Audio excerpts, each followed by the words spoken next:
December 2nd, 1993, Medellín, Colombia.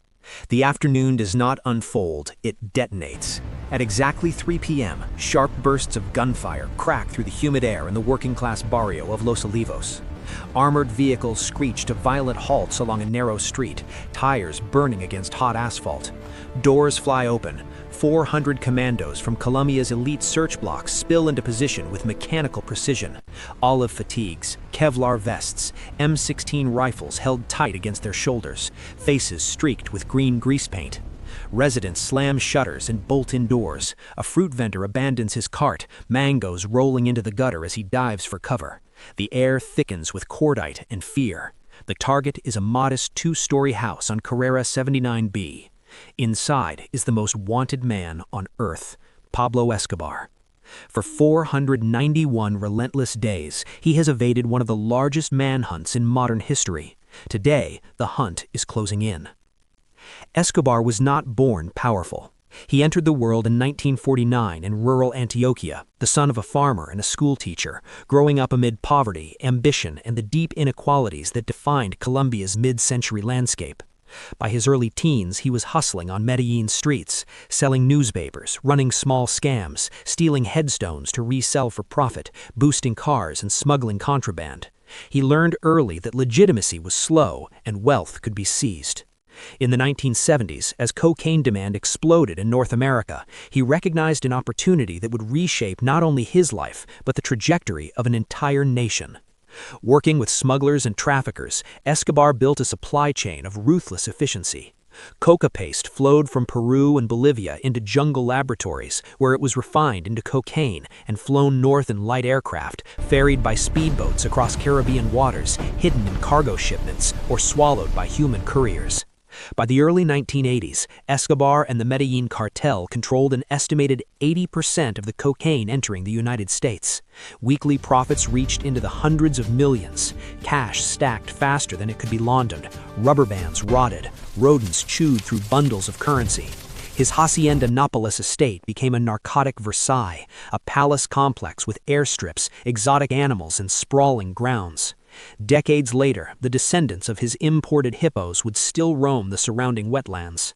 To the poor, he funded housing, soccer fields, and clinics. To the state, he offered a choice, distilled into 4 words: plata o plomo, silver or lead.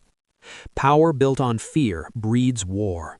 When Colombia's justice minister exposed Escobar's criminal empire in 1984, he was assassinated. When the government approved extradition of traffickers to the United States, Escobar declared open war against the state. The violence that followed reshaped Colombia's history. Car bombs shattered buildings and sent shockwaves through crowded streets. Judges were murdered, journalists were silenced, police officers were hunted and killed. In 1989, Avianca Flight 203 exploded mid-air, killing 110 people in an attempt to assassinate a presidential candidate. Hundreds of officers were gunned down in Medellín alone. Colombia was no longer confronting organized crime, it was confronting narco-terrorism. To stop him, the government created the Search Bloc, an elite police unit dedicated solely to capturing Escobar. Led by Colonel Hugo Martinez and supported by U.S. intelligence and signal tracking technology, the unit hunted him relentlessly through mountains, jungles, and urban safe houses. Escobar adapted with equal ferocity. He rotated hideouts constantly, relied on loyal couriers, limited phone calls to seconds, and unleashed violence against anyone suspected of betrayal.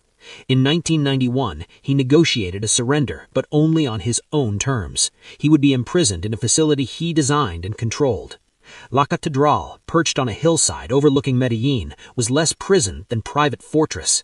Inside were luxury quarters, a soccer field, and spaces for parties and meetings. From within its walls, Escobar continued to run his empire.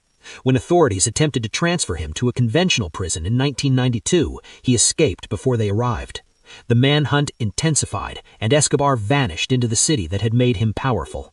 For 491 days, he moved through Medellín's labyrinth of safe houses. He grew heavier, more isolated, increasingly paranoid. Rival cartels closed in, former allies were killed, family members were threatened, yet he refused to flee Colombia. He had long insisted he'd rather be buried in his homeland than imprisoned abroad. As pressure mounted, his communications grew riskier, driven by the one vulnerability he could never sever: his family. December 1st, 1993, his 44th birthday. Hiding in a modest safe house in Los Olivos, Escobar telephones his son. Surveillance aircraft intercept the signal. The next day, December 2nd, he calls again. Minutes pass. Too many. Signal triangulation tightens. The search bloc converges. Back in Los Olivos, commandos breach the house. Flash grenades detonate. Shouts echo through narrow corridors. Escobar and his bodyguard flee through the rear exit, scrambling up a drain pipe onto red tile rooftops slick from recent rain. Gunfire erupts. His bodyguard is struck first, collapsing onto a neighboring roof. Escobar runs barefoot across the tiles, clutching pistols, firing wildly behind him. Bullets strike his leg, another hits his torso. He stumbles, struggling to keep his balance on the sloped roofline. A final shot enters near his right ear. Whether fired by police or by Escobar himself remains disputed, debated by investigators, family members, and historians. But at approximately 3:45 p.m., the pursuit ends. Pablo Escobar lies dead on a Medellín rooftop. News spreads with explosive speed. In Medellin's barrios, some residents weep for the man who built their homes and funded their neighborhoods. Others celebrate openly in the streets, relieved that years of terror may finally end. In Bogotá, President Cesar Gaviria receives confirmation. In a DEA office, Agent Steve Murphy and Javier Peña finally exhale after years of relentless pursuit. Around the world, headlines announce the fall of the most infamous drug trafficker in history. More than 20,000 mourners attend his funeral. To some, he was a ruthless murderer responsible for thousands of deaths. To others, he was a benefactor who brought electricity, housing, and hope to neglected communities. His death reduces violence in Medellín dramatically in the following year. Yet the cocaine trade doesn't vanish. It adapts. Rival organizations rise, trafficking routes shift, new criminal syndicates emerge from the fragments of the old empire. Today, Medellín stands transformed, a city of innovation, transit systems, and cultural revival.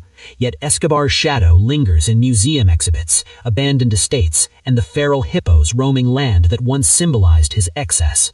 His story remains a paradox of brutality and populism, poverty and power, myth and reality. His death marked the end of one man's reign, but not the end of the forces that created him. Demand remained, profit remained, violence evolved. And the rooftop in Los Olivos, where gunfire echoed across terracotta tiles, remains a silent reminder of a brutal truth. You can kill a king, but the kingdom he ruled does not disappear.